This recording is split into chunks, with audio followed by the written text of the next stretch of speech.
지금은 기독교 절기 중 사순절 기간입니다. 부활절 전까지의 주일을 제외한 40일 동안의 기간, 사순절이라고 합니다. 시작은 3월 2일인데 보통 기독교는 3월 6일부터 그러니까 6주 기간 동안을 사순절로 지켜요. 6주 기간의 주일. 그래서 지난주 입단 감사 예배 때부터 사실은 사순절을 선포했는데 지난주 입단 감사 예배 때는 입단 감사 예배로 드리고 오늘부터 한 5차례에 걸쳐서 예수님의 십자가를 묵상하며 경건을 귀에 삼고 또 주님 옆에 나아가는 귀한 시간이 되기를 바랍니다. 여러분, 사순절 하면 며칠이죠? 아까 얘기한 것처럼 40일입니다. 성경에는 이 40이 참 많이 나옵니다. 왜 40일일까? 이 40일 중에서 이 4는 고대 근동의 수에서 완전수를 뜻한다고 합니다. 동서남북, 이 완전히 가득 찬 숫자를 뜻하는 것이 바로 이 4입니다. 10 또한 가득 찬 숫자를 뜻할 때 10이 되는 거예요. 4 더하기 10을 하면 완전히 의미가 깊은 가득 찬, 꽉 찬 숫자를 말하는 것입니다. 노아의 홍수 때 밤낮 40일간 비가 내렸다고 했습니다. 이게 뭡니까? 완전히 가득하게 비가 내렸다. 창일하게 온 지구를 가득 메울 만한 비의 양이었다라는 것을 말하고 있습니다. 출애굽기에 나오는 이 이스라엘 백성들이 40년 동안 광야의 시간을 보냅니다. 이거 뭡니까? 완전한 광야의 시간을 보냈구나라는 것을 알 수 있습니다. 예수님 광야에서 며칠 금식하셨죠? 40일 금식하셨습니다. 완전한 고난과 시련, 인내의 상징이라고 할 수 있습니다. 그런 의미에서 40일은 완전한 경건, 완전한 훈련, 완전한 고난, 완전한 기다림의 숫자라고 할 수 있습니다. 또 사람이 참 재미있는 게 40일 동안 무엇인가 지속적으로 하면요, 못된 습관이 고쳐진다고도 합니다. 이 40일은 참 의미 있는 숫자인 것 같습니다. 저희가 이 사순절 기간이 40일의 기간 동안 십자가를 향하기까지 버림받은 예수님에 대해서 5번 설교하면서 우리가 더욱더 완전히 주님 앞으로 나아가는 귀한 시간이 됐으면 좋겠습니다. 가룟 유다가 예수님을 어떻게 버렸는지, 베드로가 예수님을 어떻게 버렸는지, 빌라도가 예수님을 어떻게 버렸는지, 군중들이 예수님을 어떻게 버렸는지, 마지막 하나님이 예수님을 어떻게 버렸는지, 이 버림을 통해서 예수님의 버림받음 덕분에 내가 하나님께 용납되었구나 라는 그 은혜를 깨닫는 귀한 시간 되길 바라고, 지금도 우리가 예수님을 버리고 다른 것을 취하는 이 우상, 죄는 없는지 돌아보며 우리의 영적인 못된 습관들, 뿌리 깊이 내린 쓴뿌리들이 고쳐지는 거룩한 사순절 기간이 되어지기를 소원합니다. 오늘은 버림받은 예수님의 첫 번째 시간, 예수님을 팔아넘긴 가룟 유다에 대해서 나누기 원합니다. 오늘 보면 마태복음 26장은 예수님이 죽음이 임박한 상황이므로 전개가 되고 있습니다. 이 전 본문을 보면요, 예수님이 일부러 대놓고 이제 선전포고하듯이 성전, 예루살렘 성전 중심에 들어가셔서 성전을 청결케 합니다. 다 뒤집어 엎어놓는 것입니다. 이때 어떤 일이 벌어집니까? 종교 지도자들이 당연히 난리가 났겠죠. 뭔데 와가지고 이토록 거룩한 성전을 네가 깨끗하게 하겠다고 다 뒤집어 엎느냐. 완전히 주님이 이제는 뒤로 지방으로 갈릴리로 돌아다닌 것이 아니고 대립 노선을 취하려고 죽기 직전에 마지막 사역에 임박하여 걸어가고 있는 것을 봅니다. 심지어는요, 종교 지도자들, 권력자들을 향해서 그 다음 설교가 이거예요. 화 있을진저 이 독사의 자식들아. 바리새인들과 서기관들을 대놓고 저주하는 일들이 벌어진 겁니다. 이때부터 종교 지도자들은 제대로 이를 갈고 어떻게 이 무리를 선동한 예수 이단 종파를 어떻게 죽일까, 이 사람을 어떻게 좀 처리할까에 대해서 진지하게 논의하고 있었던 것입니다. 그렇게 예수님이 십자가에 지고 가는데, 예수님은 사실 이렇게 당신이 길을 걸어가는 모든 것이 당신의 뜻이고 주권이고 계획이었다는 사실을 이야기하고 있습니다. 마태복음 26장 2절 볼까요? 같이 한번 읽어보겠습니다. 시작. 너희가 아는 바와 같이 이틀이 지나면 유월절이라 인자가 십자가에 못 박히기 위하여 팔리리라 하시더라. 아멘.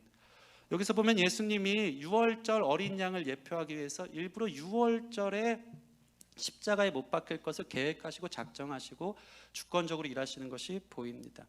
그 과정 속에서 자신이 또한 팔려갈 것을 알고 계셨습니다. 종교 지도자들에 의해서 내가 저를 어떻게 죽일까 계획한 바에 의하면요, 사실 유월절을 피하고 싶었어요. 유월절이어야만 했던 예수님의 주권 계획이 있었기에 예수님은 유월절에 십자가에 달려 죽으신 것입니다. 종교 지도자들은 유월절을 피하려고 마태복음 26장 5절 보면 이렇게 이야기합니다. 26장 5절 시작. 말하기를 밀란이 일어날까 하노니 명절에는 하지 말자 하더라.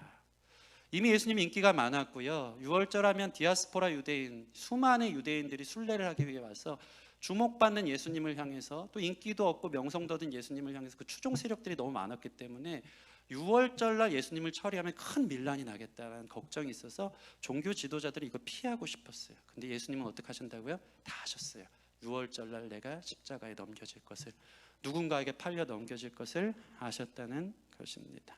이것은 예수님의 결정이었습니다. 또한 유다가 자신을 팔아 넘길 것도 아셨습니다. 결국 십자가에 달리는 것은 우리를 사랑하시는 주님의 뜻이었던 것입니다. 이 뜻을 이루기에 안타까운 것은 하나님께서 악인을 쓰셨다는 것이죠. 이것이 바로 하나님의 절대 주권입니다. 주님의 때에 주님의 방법대로 주님의 뜻을 이루시는데 우리는 가끔 그 생각을 해요. 왜 근데 하필 불쌍한 저주받은 유다냐 이 말이에요. 우리는 늘 유다 생각하면 그는 태어날 때부터 하나님께 선택받아 예수님을 십자가에 팔아 넘긴 선택받아 작정된 악인이라고 생각하는 거예요. 예수님 말씀처럼 차라리 태어나지 않았으면 그 운명이 얼마나 좋았을까? 왜 이 지구 역사상 전무후무한 가장 큰 악인 예수님을 팔아넘긴 그 흉악범이 되느냐 이 말이에요. 그런 유다에 대해서 참 안타까운 질문을 할 때가 많습니다. 그러면서 하나님에 대해 오해를 가져. 하나님 나쁜 하나님 아닌가? 하나님 불의하신 거 아닌가? 그러나 그렇지 않습니다. 하나님의 절대 주권이 진행되지만요, 인간의 책임을 묻고 있습니다. 이게 매우 중요한 신앙적 쟁점입니다. 매우 깊은 얘기입니다. 여러분이 하나님 주권 아래 있는 줄 믿습니다. 그러나 여러분이 로봇은 아닙니다. 우리는 운명론자가 아니에요. 운명을 선택하고 만들어갈 수 있도록 하나님이 인격적으로 여러분을 불러주신 줄 믿습니다. 우리의 수많은 선택에 하나님의 결정과 책임이 있다며 하나님을 탓해서는 안 되는 것입니다. 하나님이 인격적으로 찾아오셔서 우리를 끝까지 설득하시지만 결과적으로 우리의 죄와 우리의 연약함의 책임의 값을 우리 스스로 선택하는 대로 물어야 하는 것이 성경적 가르침인 것입니다. 그런 의미로 보면요, 오늘 예수님이 일부러 유다를 딱 정해놓고 내가 너로 결정했어, 내가 너를 악인으로 사용할 거야 하지 않고요, 유다를 끝까지 사랑하시는 모습이 보여져요. 그게 사랑의 주님인 것이죠. 유다를 버리고 싶지 않았어요. 유다가 스스로 예수님의 사랑을 끝까지 무시한 것입니다. 스스로 예수님을 팔아 넘기기로 결정한 결과 그 책임을 그가 물은 것을 성경은 이야기하고 있습니다. 여러분, 유다는 왜 이렇게 책임지지 못할 짓을 했을까요? 오늘 우리의 신앙생활 안에 예수님의 제자로 따라가는 발자취 안에 이러한 유다의 모습이 있지 않은지 우리는 심각하게 조명해 봐야 하는 것입니다. 이러한 우리 안에 가룟 유다의 심성과 마음이 있다면 이것을 뿌리 뽑는 거룩한 시간이 되기를 바랍니다. 여러분, 유다는 예수님 왜 팔아 넘겼는지 결국 거기까지 가게 된 그 전초 마음이 있다는 것이죠. 그는 왜 예수님을 팔게 됐냐면 자신의 생각이 예수님 위에 있었어요. 이게 매우 중요합니다. 자신의 생각의 틀 안에 예수님을 가다 놓고 산 거예요. 그러한 교만이 있었습니다. 유다는 성경을 보면 젤롯 당원 또는 열심 당원이라고 나와 있습니다. 그는 로마의 압제를 이 유대인들이 이겨내기 위해, 이스라엘 백성들이 이뤄내기 위해 이 젤롯 당원들의 특징은요, 무력으로 봉기하는 거예요. 쿠데타를 일으키자. 예전에 우리 독립투사들 의열단처럼 무력 독립운동을 하는 사람들이 이 유다가 있었던 젤롯 당원들이었던 거예요. 그가 그러니까 예수님을 따른 이유는 로마로부터 우리 이 유대가 이스라엘이 해방되기를 원했고, 그의 그림 속에서는 예수님 보니까 능력도 행하고 권력도 있고 뭔가 사람들 인기와 부도 얻고 점점 세력이 강해지는 거 보니까, 와, 예수님 쫓으면, 예수님의 권력과 능력이면 이 정도면은 우리가 이길 수 있겠다 하면서 자기의 생각 방식의 구원으로 예수님을 따라갔던 것입니다. 자신의 계획에 안경을 쓰고 예수님을 조종하고 싶었어요. 이렇게 가면 이런 구원이 이루어지겠다는 틀 안에 예수님을 가다 놓은 것입니다. 그런데 이게 웬일입니까? 예수님이 이제 좀 파워를 얻은 것 같은데 어느 날부터 나 이제 십자가 지러 가, 나 죽으러 가야 해 하는 거예요. 유다가 생각할 때 너무 놀란 겁니다. 그거 방법 아닌데? 예수님 지금 잘 되고 있어요. 왜 다 된 밥에 재를 뿌려요? 제가 생각한 메시아의 모습은 이제 이 세력을 갖고 힘있게 로마를 향해, 로마의 압제를 향해 무력으로 이겨내는 것입니다. 예수님 잘하고 있어요. 죽으면 안 돼요. 십자가 지면 안 돼요. 그건 구원이 아니에요. 그건 내 방식이 아니에요. 이게 유다의 마음이었었던 거예요.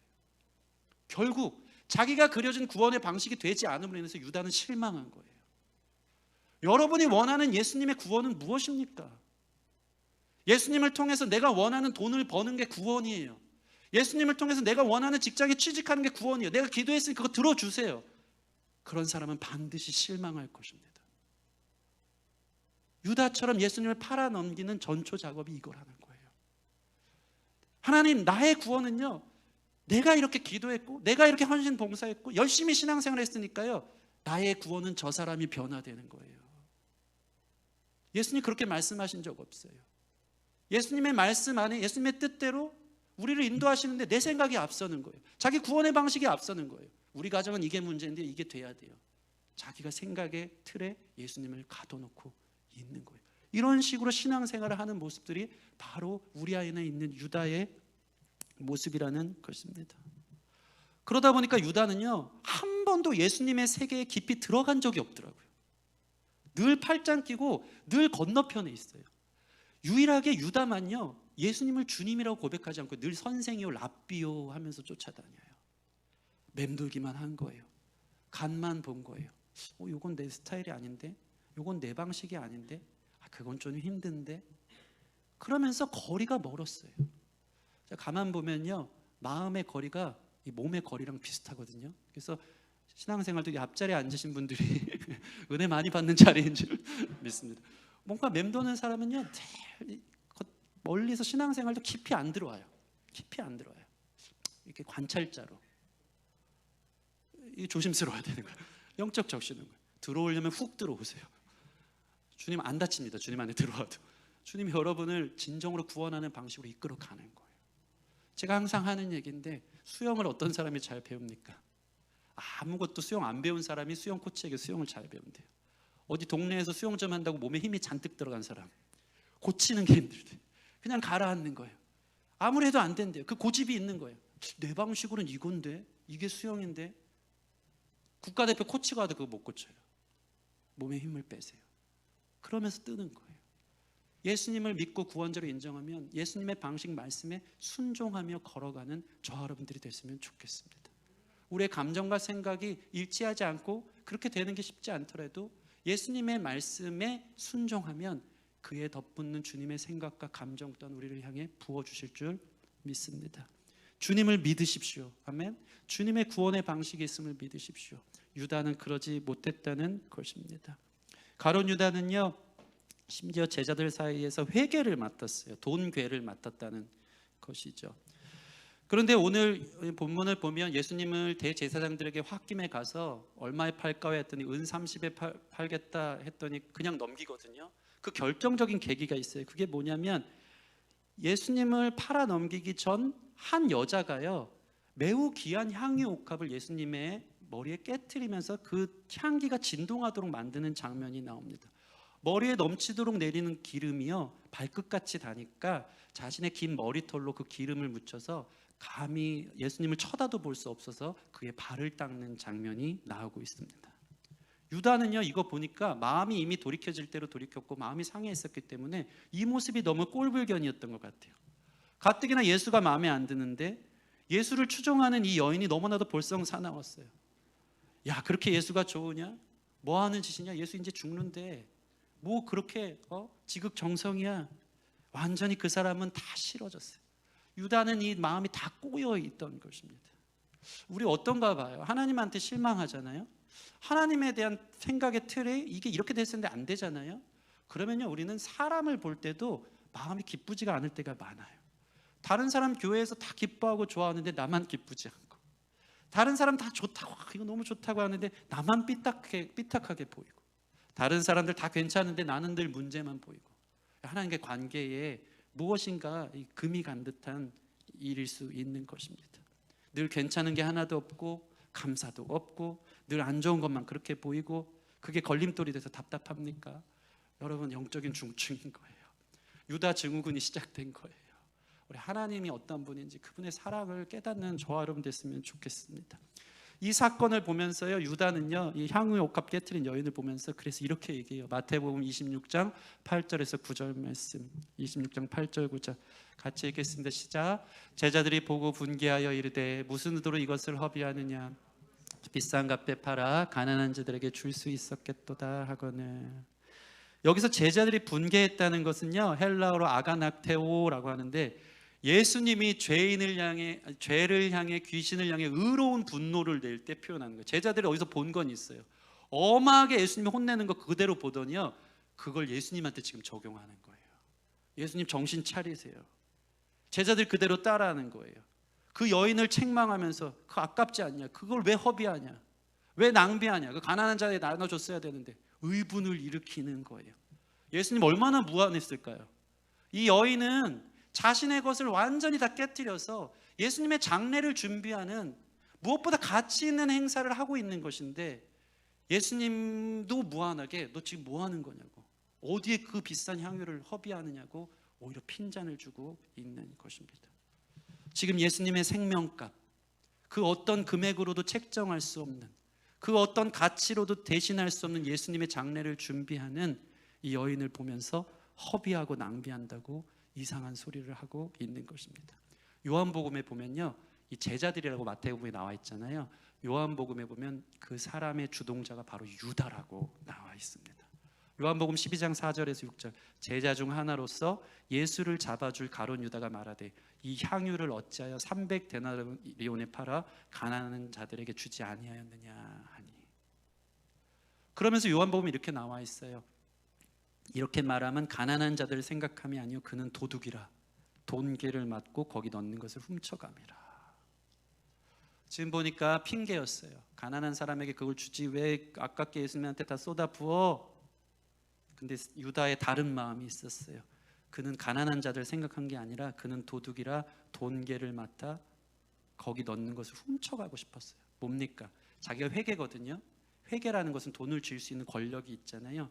그는 이미 마음이 딴 데 가 있어서 따로 뒷주머니 차고, 예수님 쫓아다니면서 돈 많이 벌었을 거 아니에요. 뒷주머니 차고 언제든 자기 계획대로 자기 방법대로 나라 구한다는 명목으로 예산 편성해서 쓰고 싶었던 거예요. 젤로 땅원들 위해서 쓰고 싶었던 거예요. 그러면서 도둑이라고 말하고 있는 것입니다.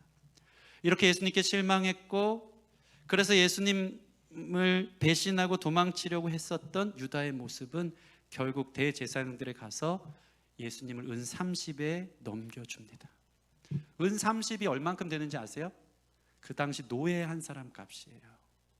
얼마나 비참합니까? 지금 한 여인은 300데나리온이나 되는 향유 옥합을 주님 앞에 깨뜨려요. 300데나리온이라 하면 오늘날로 환산하면 1,500만 원 돈이 드는 향유예요. 와닿죠? 엄청난, 한 데나리온은 하루 노동자가 모으는 값인데 5만 원만 쳐도 그게 300일 동안 꾸준히 모은 거면 1,500만 원 돈이 되는 것입니다. 그렇게 예수님을 가장 귀하게 여긴 이 여인에 반해서 가룟 유다는 예수님한테 실망하니까요, 노예 한 사람 값도 족하다며 은 30에 예수님을 휴지 조각처럼 던져버린 거예요. 여러분, 예수님께 실망하면요 여기까지 가는 거예요. 저 이런 사람 많이 봤어요. 무슨 예수쟁이냐, 무슨 예수냐, 지겨워 죽겠다, 그 말 좀 그만해라, 없더라. 그런 눈빛들을 제가 너무나도 많이 봤습니다. 예수 안 믿는 사람들 안에 이 강팍한 완고함을 제가 봤어요. 그 좋은 예수 너나 믿어라. 친척들 중에서 많이 봤어요. 지난번 어느 상가집 갔는데 울고 있어요. 다음번에는 너무 이제 안 좋은 상이었어요. 아들이 죽었어요. 다음번에는 우리 좋은 일로 만나자, 좋은 일로 만나자, 제 손을 잡고 그러고 계신 거예요. 그래서 제가 그랬어요. 제가 꼭 기도할게요. 근데 그 와중에 좀 이렇게 마음이 좀 그래도 기도할게요가 위로가 될 것 같잖아요. 제가 또 목사니까 기도할 거 했는데 갑자기 눈빛이 변하더라고요. 예수님에 대해서 실망한 거예요. 그런 말은 하지 마, 그런 말은 하지 마. 무슨 기도야. 전혀 이루어지지 않은 예수님에 대한 실망, 예수님을 휴지 조각처럼 던져버리는 데까지 이르는 눈빛이 변한 사람을 제가 본 적이 있는 것입니다. 우리는 어떻습니까? 정말 예수님 좋습니까? 내 방식대로 안 됐기 때문에 우리 안에 스스로 이 영적 적신호가 들어와서 나도 그럴 것 같아. 점점 힘들기만 하는 사람들이 있지는 않은지요. 자, 이제 예수님의 사랑을 한번 볼까요? 이런 유다를 향해 예수님의 사랑은 어떻습니까? 그럼에도 불구하고 끝까지 사랑하십니다. 끝까지 기회를 주시는 거예요. 오해를 풀고 여러분 보시길 바랍니다. 예수님이 어떻게 유다를 사랑하셨는지 여러 번 경고를 하세요.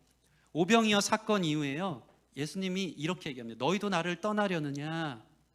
점점 단서를 좁혀오듯이 변해가는 유다의 마음을 계속 기회를 주는 거예요. 너희도 나를 떠나려느냐 하는 말할 때 유다가 그때부터 점점 변하기 시작했거든요. 그럼 유다는 느꼈을 거예요. 이상하다. 아직 그럴 마음은 없는데 약간 좀 그런 마음이 있긴 한데 어떻게 하셨지 했을 거예요. 이어서 요한복음 6장 70절에는요, 내가 너희 12를 택했는데 너희 중 한 사람은 마귀니 라고 얘기해요. 가룟 유다가 배반하려는 마음을 이미 알고 있었어요.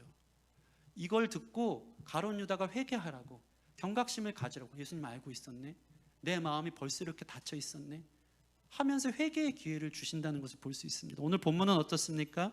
이미 대제사장들에게 은 30에 팔아넘길 계획을 하고 6월절 마지막 최후의 만찬에 참여합니다. 20절 21절 같이 읽겠습니다. 오늘 본문 20절 21절 시작. 저녁 때에 예수께서 12제자와 함께 앉으셨더니 그들이 먹을 때 이르시되 내가 진실로 너희에게 이르노니 너희 중 한 사람이 나를 팔리라 하시니라. 자, 보세요. 이 심리전을 한번 보세요. 예수님이 너희 중 한 사람이 나를 팔리라 했는데 여기서 유다를 말합니까 안 합니까? 유다라고 말하지 않아요. 아마 너희 중 유다가 나를 팔리라 하면 유다는 그 즉시 마음이 완고해지며 자기 계획대로 도망쳐서 마음이 어긋나서 그 일을 했을 것입니다. 근데 계속 유다를 보호해주고 있어요. 유다만 알아듣게. 너희 중 누군가가 나를 팔리라. 이때 유다는 알았을 거예요. 내가 지금 가서 대제사장들이랑 계약을 했는데 예수님 다 알고 계시네. 자기에게 하는 말임을, 기회임을, 회개하라는 메시지라는 걸 그는 알았을 것입니다. 근데 다른 제자들이 이 말을 듣고 놀랍니다. 22절 보면 너희 중에 한 사람이 나를 판다 그러니까요. 22절 같이 읽을까요? 시작. 그들이 몹시 근심하여 각각 여짜오되 주여 나는 아니지요. 너희 중에 누군가 나를 판다 그러니까요, 제자들이 괜히 걱정인 거예요. 다들 몹시 근심했어요. 누가 예수님을 판다는 거지? 두려운 마음에 물어보는 거예요. 주님 그게 접니까? 전 아니지요. 왜 그랬을까요? 약간 좀 찔렸거든요. 나도 그 중에 하나면 어떡할 거라는 그 걱정이 있었던 것이거든요. 그러면서 괜히 물어보는 거예요. 주님 저는 그럴 리가 없어요. 저는 아니에요. 저는 그 의외의 사람이 아니에요 라고 얘기하는 거예요. 제자들이 너무 몹시 근심하며 물어본 것입니다. 자신들 안에서도 두려움이 있었기 때문입니다. 나도 이렇게 살다가 이렇게 신앙생활 하다가 언제든지 주님을 등지고 버리는 건 아닌가? 예전에 가졌던 그 열정과 뜨거운 사랑을 잃은 채 주님과 너무 조건적으로 거래적으로 내가 받기 위한 복과 구원의 방침을 따라가면서 나는 계속 실망하고 점점 주님과의 관계가 멀어지는 것은 아닌가? 그게 나는 아닌가? 하는 두려움이 제자들 안에 있었던 것입니다. 여러분의 상태는 어떠냐? 이 말인 것입니다. 제자들이 나는 아니지요 하니까 예수님이 이렇게 말씀하세요. 23절 보면 대답하여 이르시되 나와 함께 그릇에 손을 넣은 그가 나를 팔리라. 계속해서 직접적으로 말하지 않아요. 여러분 보세요. 밥 먹다 체할 분위기입니다. 마지막 최후의 만찬인데 너희 중에 나와 함께 그릇에 손을 넣는 자가 나를 팔리라. 그 당시 그릇 하나 같이 손 넣어서 빼다 먹는데 그 뒤로는 아무도 예수님 손 갈 때 손 안 갔을 것 같아요. 그 자가 자기를 예수님을 판다 그러니까 정말 무서운 밤이었을 것 같아요. 근데 유다는 계속 알아들었을 거예요. 자기를 향해 하는 얘기구나. 그럼에도 불구하고요, 유다가 회개하지 않습니다. 정직하지 못한 유다는요, 그 다음에 어떻게 합니까? 너무나도 뻔뻔스럽게 24절 보면 이렇게 나와 있어요. 25절 보면 이렇게 나와 있어요. 예수를 파는 유다가 대답하여 이르되 랍비여 나는 아니지요 라고 하는 거예요. 위선을 떠는 거예요. 자기인 거 아는데, 예수님이 자기를 향해 얘기하는 건 아는데 제자들 중에 하나인 것처럼 저는 아니에요. 저는 아니에요. 이 교회는 칼빈이 얘기할 때 무형의 교회와 유형의 교회가 있어요. 우리 한 명 한 명이 교회입니다. 아멘. 예수님이 계수하실 때 보이지 않는 진짜 교회를 세신다는 거예요. 저는 여러분들이 정말 참 교회인지 아닌지 잘 몰라요. 나는 아니지요 하면서 앉아 있을 수 있단 말이죠. 이 자리에 앉아서 저는 그런 사람 아니지요, 제가 볼 땐 아니거든요. 우린 몰라요. 근데 예수님이 세시는 거예요. 너가 진짜 교회구나.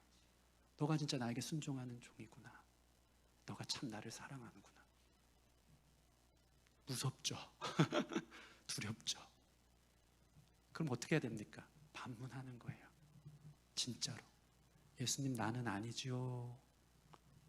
그렇게 두렵고 떨림으로 구원을 이루어가야 되는 거예요. 오늘 이 유다를 향해 말씀하시듯이, 제자들을 향해 말씀하시듯이 메시지는 그런 거예요. 참 불편한 진실일 수 있지만 주님은 우리의 중심을 꿰뚫어 보십니다. 우리가 얼마나 주님과 거래하는지, 주님에 대해서 얼마나 많이 삐져 있는지, 주님에 대해서 우리가 마음이 상해서 뒷짐지고 먼 걸음치에서 하나님에 대해서 실망하고 있는지, 그분을 전적으로 신뢰하지 못하는 것을 주님은 아세요. 그런 자가 나는 아니지요, 제가 되지 않기를 원합니다. 주님의 사랑의 기회를 주실 때 하나님 그것이 나를 향한 사랑임을 알고, 주님 나를 버린 적 없으시고 주님 끝까지 나를 사랑하시고 붙들어 주신다는 것을 알고, 나는 그런 사람 아니죠, 주님 계시니까 하면서 주님께 돌아올 수 있는 저와 여러분들이 되어지기를 소원합니다. 이것이 바로 유다의 책임과 예수님의 끝없는 사랑의 차이인 것입니다. 구약에 보면요, 정말 이 피말리는 얘기가 하나 더 나옵니다. 여호수아를 보면요, 아간이라는 사람이 범죄를 해요. 여리고 대승을 거둡니다. 그 큰 성을 취하고 나서 하나님이 말씀하셨어요. 여리고 전쟁을 이겼을 때 거기에서 얻은 전리품은 다 거룩하니 나에게 가져와라, 절대 취하지 말아라고 합니다. 근데 아간이요, 몰래 뒷주머니를 찬 거예요. 전리품을 자기 집안에 몰래 하나를 몰래 갖다 놨어요. 그 결과 어떤 일이 벌어지냐면요, 그 다음 너무나도 작은 성 아이성에서 대패를 해요. 공동체가 완전히 폭망하는 일이 벌어진 것입니다. 여호수아는 너무 놀랐어요. 주님, 도대체 무슨 일입니까? 여리고에서는 그렇게 승리하게 하더니 왜 이 아이성 앞에, 이 작은 성 앞에서 우리가 이렇게 대패를 합니까? 하나님이 말씀하십니다. 이스라엘이 거룩하지 못했다. 너희 중에 거룩하지 못한 자가 있다. 이스라엘이 내게 범죄하여 온전히 바친 물건을 도둑질한 사람이 있다라고 얘기하는 거예요. 그때 여호수아가요, 백성을 거룩하게 하려고 제비를 뽑습니다. 범인을 찾아내는 거죠. 피말리는 제비 뽑기가 시작됩니다. 근데 재밌는 게 뭔지 아세요? 다 이름 써놓고 한 방에 제비 뽑아서 너가 범인이구나 골라내는 게 아니고요, 점점 좁혀와요. 처음에는 제비 뽑을 때 지파를 써놔요. 12지파. 지파를 탁탁탁 뽑았는데 처음에 뽑은 지파에 이 아간이 속해 있었던 유다 지파가 뽑힌 거예요. 그 다음에는요, 거기에서 누구 이름을 뽑는 게 아니고 족속을 잡아, 유다 지파 중에 어떤 족속인지 그 제비가 뽑히는 거예요. 그 중에 아간이 속해 있는 세라 족속이 뽑혀요. 지금 성령께서 불꽃 같은 눈으로 아간을 추적하듯 달려오고 있는 거예요. 너 그 죄 회개해야 된다. 너 그 마음 회개해야 된다. 돌이켜라. 점점 기회를 주고 있는 거예요. 근데 아간 어떡합니까? 유다 지파 뽑혔을 때 하나님 거룩하고 무서운 줄 알면은 제가 잘못했어요, 나와야 되는데 어떻게 해요? 계속 숨어 있어요. 얼마나 피말립니까? 유다 뽑혔어요, 세라 족속 뽑혔어요, 그 다음에 가족 단위로 해요. 근데 아간이 속한 삽디 가족이 뽑혀요. 삽디 가족 남자들 다 나와. 8명 서 있어요. 거기 아간이 있는 거예요. 이쯤 되면 어떻게 해야 돼요? 주님이 다 하셨구나, 그게 바로 나구나, 내가 딴 생각하며 살았구나 하면서 튀어나와서 엎드려 사죄해야 되는 거예요. 하나님, 접니다. 제가 그랬어요. 계속 기회를 주는 거예요. 계속 좁혀오면서. 그런데 어떡합니까? 여기까지 좁혀왔는데 아간이 어떡하죠? 그냥 있어요. 나는 아니지요 하면서 그냥 있어요. 8명 중에 아간이 뽑힌 거예요. 그 즉시 아간은 죄를 직고하지만 여호수아는 너무나 괴로워하면서 아간을 처형합니다. 저는 오늘 말씀이 사순절 기간 동안 우리 심령의 경종이 울리기를 바랍니다. 이 무거운 말씀이 우리에게 울림은 우리에게 주시는 기회요 사랑인 줄 믿습니다. 거룩하지 못했던 우리 마음에 숨어있는 아간을 찾아내야 됩니다. 가론 유다를 뽑아내야 됩니다. 내가 주인이 돼서 예수님을 부려먹으려 했고 예수님의 복을 얻기 위해서 이용했던, 그러면서 점점 실망하려고 했던 우리 안에 이 유다의 쓴뿌리가 완전히 뽑혀내는 거룩한 역사가 있기를 소원합니다. 그래서 결과적으로 오늘 본문의 이 하나님의 주권과 인간의 결정적 책임을 이 마태복음 본문 우리에게 보여주고 있는 것입니다.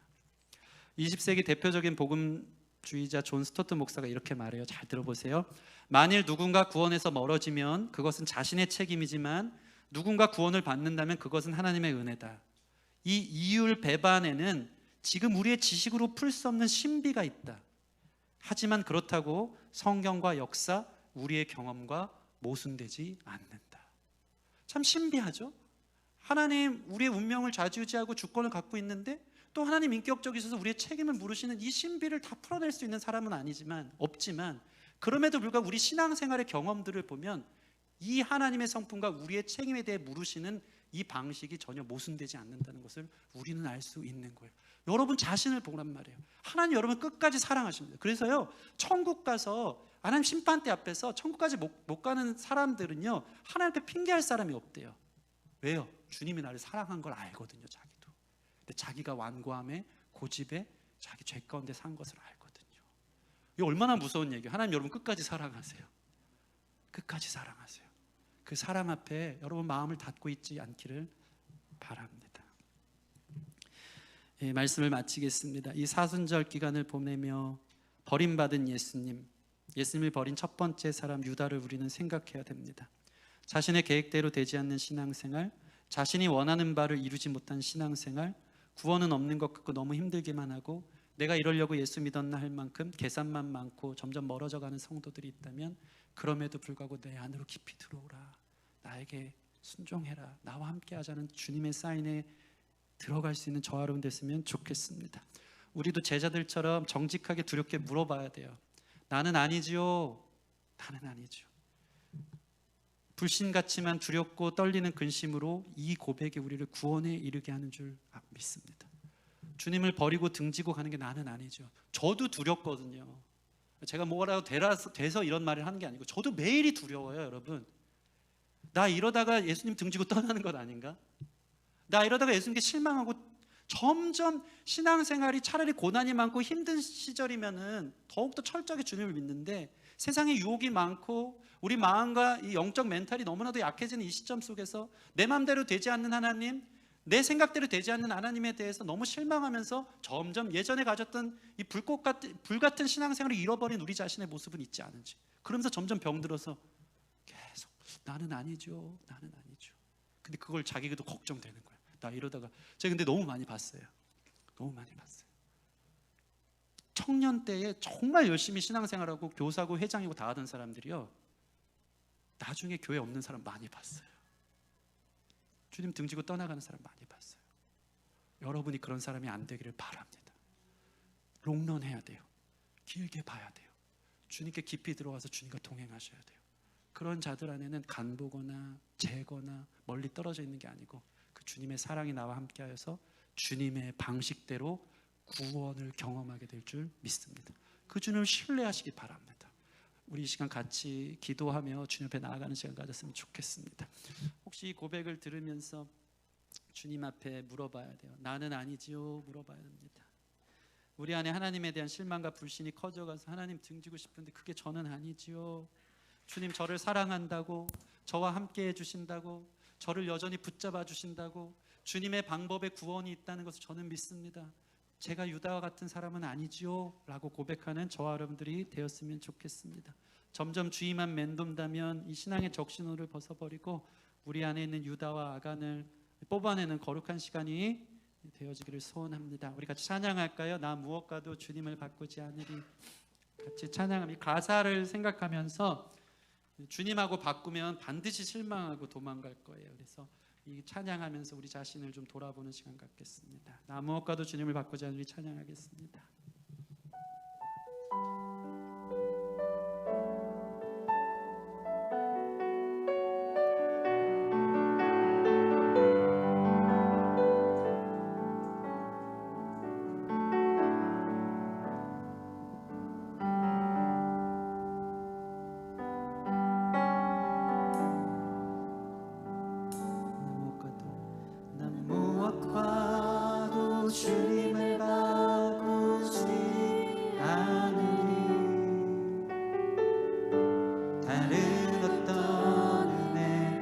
구하지 않으리.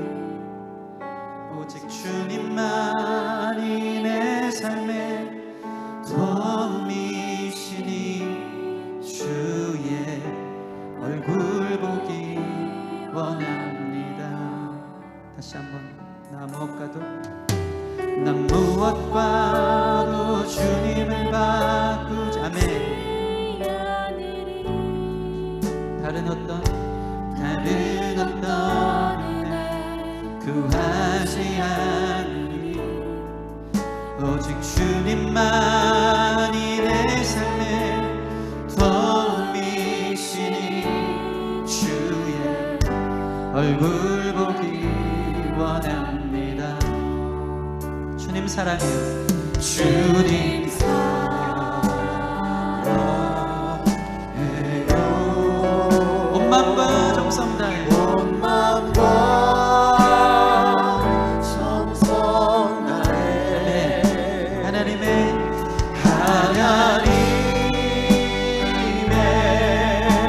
신실한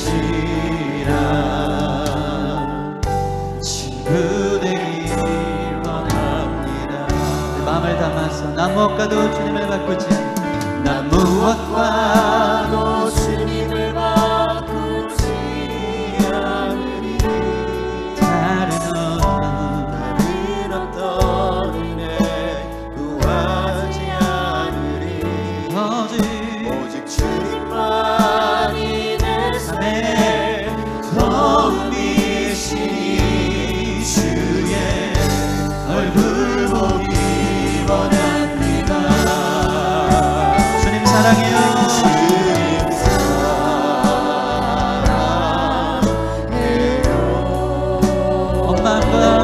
온 마음과 정성 다해.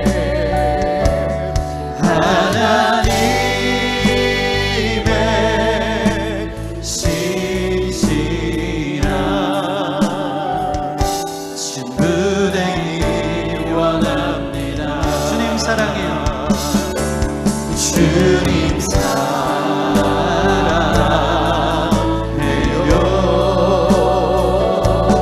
온 마음과 정성 다해. 하나님의 신실한 아버지가 친구 되기 원합니다. 우리의 신앙생활은 주님과 거래를 합니까? 아니면 주님을 사랑하기 때문입니까? 우리가 교회 나오는 이유는 무엇입니까? 내 방식의 구원을 하나님이 이루어 주셔야지만 교회를 다니는 겁니까? 주님의 한없는 사랑이 너무나도 커서 사랑의 모습은 순종으로 나타나는 거기에, 주님을 신뢰하기에, 주님을 믿기에, 주님의 구원의 방법을 쫓아 내가 가겠습니다, 그렇게 결단하며 가는 그 모습입니까? 우리 시간 같이 기도할 때 오직 주님만이 내 삶에 도움 되시니, 내가 계획한 다른 어떤 은혜가 돼야지만 그게 내 인생에 도움이 될 것 같다라는 이 교만한 생각 내려놓고 주님의 방법 안에 내가 있기를 원합니다. 주님의 계획 안에 내가 있기를 원합니다. 주님의 사랑 안에 내가 있기를 원합니다. 주님의 손이 아닌 주님의 얼굴을 구하며 나아갈 때 내 삶에 가장 합력의 선을 이루신 놀라운 구원이 나의 삶의 가정에, 나의 미래, 나의 관계의 모든 부분에 있는 줄 믿습니다. 오 주님, 사랑하게 하여 주시옵소서. 주님 간보면서 주님과 거래하면서 결국 점점 식어져가는 그게 나는 아니지요. 사실 이 고백에는 무엇이 있습니까? 그게 나 같아요. 주님, 예전에는 정말 뜨겁게 사랑했는데 요즘은 주님 앞에 섭섭한 것밖에 없고 상처밖에 없고 사람들도 너무 싫고 나는 아니죠 하는 게 사실은 나 같아요. 주님, 불쌍히 여겨주세요. 우리 안에 있는 이 유다와 아간, 아버지 이 죄를 회개합니다. 다른 우상을 추구하며 그것 되지 않아서 주님께 실망했던 아버지, 우리 자신을 주님 앞에 좀 회개하며 아버지 그게 내가 되지 않도록 이 근심 가운데, 거룩한 근심 가운데 회개하며 나가는 귀한 시간 되기를 소원합니다. 우리 함께 기도하며 나아가겠습니다. 함께 기도하겠습니다. 아버지, 우리 성도들 아버지 그게 아니죠. 아버지, 우리 성도들은 그런 자 아니지요. 우리 성도들 주님의 사랑으로 품어주실 것이지요. 주님, 우리 아버지 주님 참 인정하는 교회로 주님의 완전하심을 이끌어갈 거지요. 아버지 우리는 아니지요. 나는 아니지요. 주님 나는 아니지요. 아버지 두렵습니다. 내 안에 아간이 있습니다. 내 안에 유다가 있습니다. 순종하기 원합니다. 아버지 말씀을 쫓기를 원합니다. 주님의 구원을 기다리며 걸을 힘을 주시옵소서. 주님의 사랑에 함께하여 결국 아버지 주님을 버리는 영혼들 없다. 아버지 주님을 버릴까봐 주님 우리가 버림받는 일 없도록 우리 한 명 한 명을 부르서 그대 안에 있기를 원합니다. 도와주시옵소서.